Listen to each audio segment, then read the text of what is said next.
Shalom y bienvenidos. Hoy nos metemos de lleno en Sukkot, ¿eh? Vamos a explorar juntos unos materiales sobre sus tradiciones, la Sukkah, las Arba Minim y claro, esa alegría tan especial de la fiesta. Shalom. Sí, un material interesante, que sienta las bases, ¿no? Explica los orígenes, lo de habitar en las cabañas, la mitzvah de las 4 especies. Exacto, la conexión con el desierto, las nubes de gloria. Como punto de partida, está bien. Sin duda, una base sólida. Pero, justamente por eso creo que podemos darle una vuelta para que resuene todavía más. Me parece que un primer punto es cómo conectamos, esas raíces históricas con lo que vivimos hoy. Ah, ¿te refieres a que la parte histórica, aunque está clara, quizás se siente un poco separada de las lecciones para nosotros ahora? Justo eso, el material detalla muy bien el qué y el porqué histórico de los rituales de Sukkot, pero la conexión con el cómo nos toca, cómo nos transforma hoy, podría sentirse más natural, más integrada. Ya veo. La cosa no es que falten las ideas, ¿eh? Se habla de la confianza en Hashem, del desapego, la unidad. Todo eso está. El tema es cómo se entrelazan. A veces parece que explicamos el símbolo y luego, como un añadido, decimos, y la lección es esta. Como si fueran dos momentos distintos. Primero la historia, luego la aplicación. Exacto, en lugar de que sea una dimensión que brota del símbolo mismo. Entiendo. Por eso, la sugerencia es como ir tejiendo la reflexión sobre la relevancia actual justo al momento de explorar cada símbolo o ritual.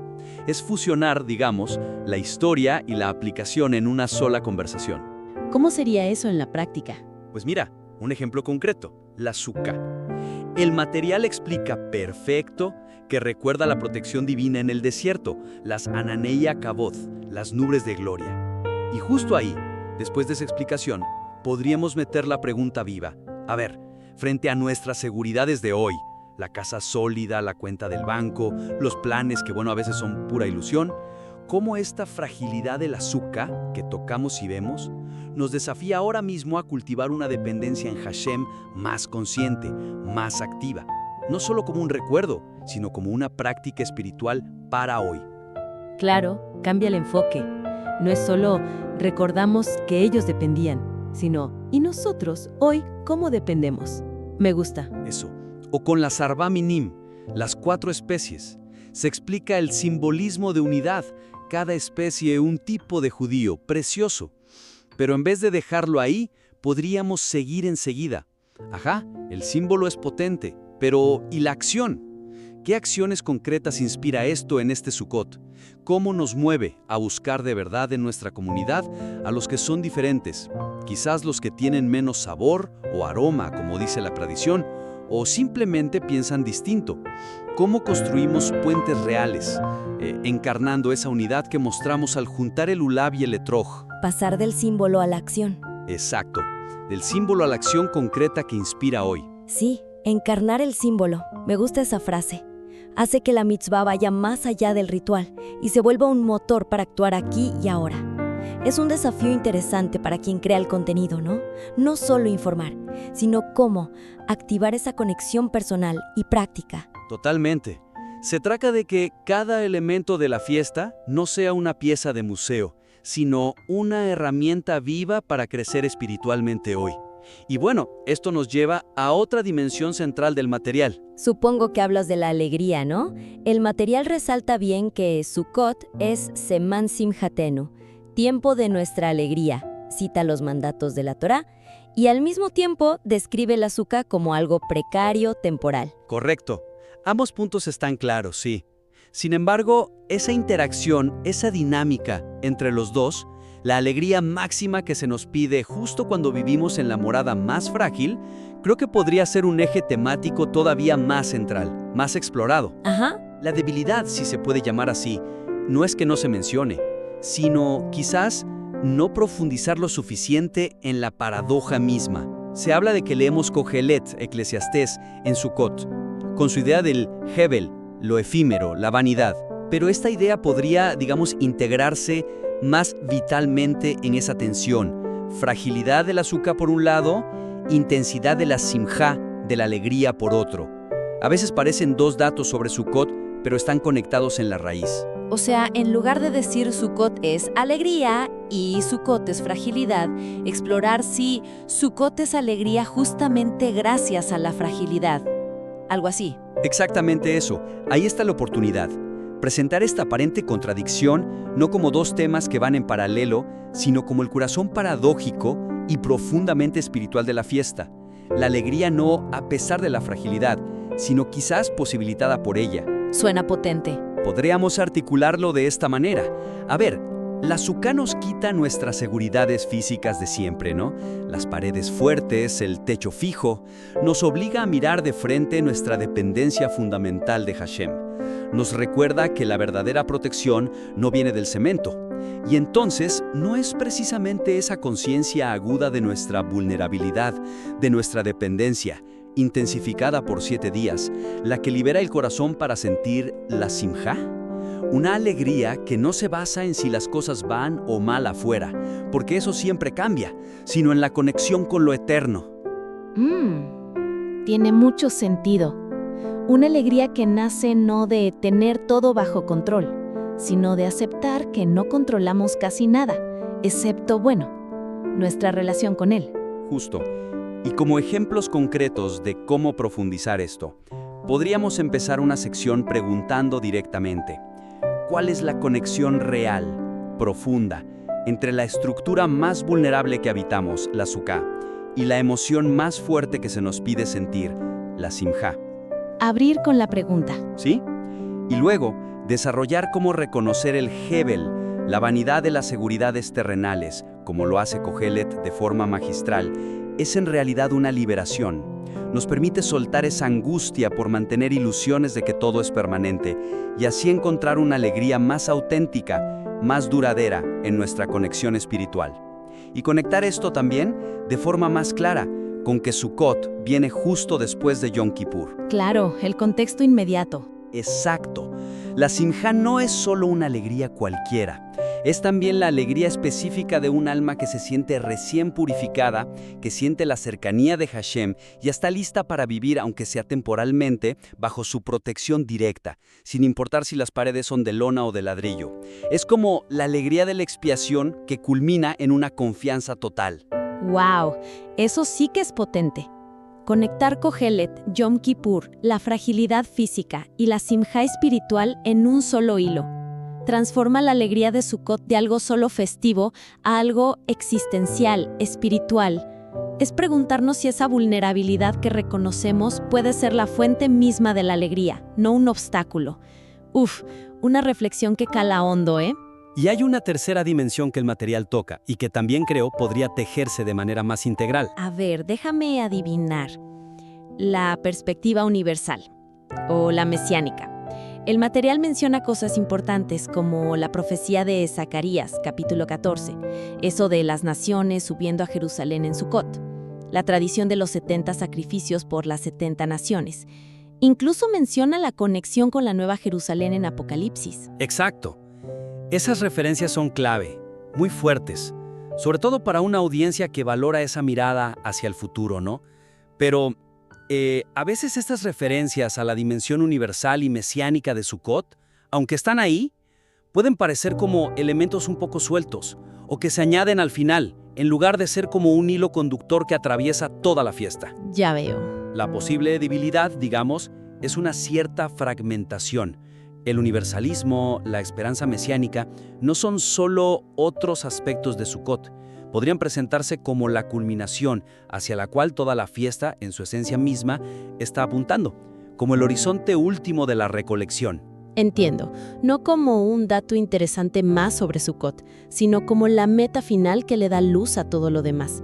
Que cada ritual no solo mire al pasado, al desierto, o al presente, a nuestra práctica, sino también a ese futuro redimido. Justamente, entonces la sugerencia es ir entrelazando consistentemente esta visión más amplia, cuando explicamos los diferentes elementos de Sukkot. Que la fiesta de la recolección, Hag HaAsif, no sea solo celebrar la cosecha del campo, sino que se conecte claramente con esa recolección final de las naciones bajo el reinado mesiánico que anunciaron los profetas. que la Sukkah no solo nos recuerde las cabañas del desierto, sino que también sea una prefiguración de la morada futura de la Shejinah, de la presencia divina, con toda la humanidad redimida. Como dice Apocalipsis capítulo 21, versículo 3, «He aquí, el tabernáculo de Dios está entre los hombres, y Él habitará entre ellos». Eso le da una profundidad tremenda. Cada acto se carga de un significado profético. Exacto. Y mira, veamos ejemplos prácticos. Cuando hablamos de la ceremonia del agua, el Nisuj Hamayim, y su conexión tan profunda con las oraciones por la lluvia, la invocación del Ruach HaKodesh, del Espíritu Santo, bueno, de ahí podemos saltar de forma natural a Zacarías, capítulo 14, versículo 8, que habla de aguas vivas que fluirán de Jerusalén en ese tiempo futuro. Ajá.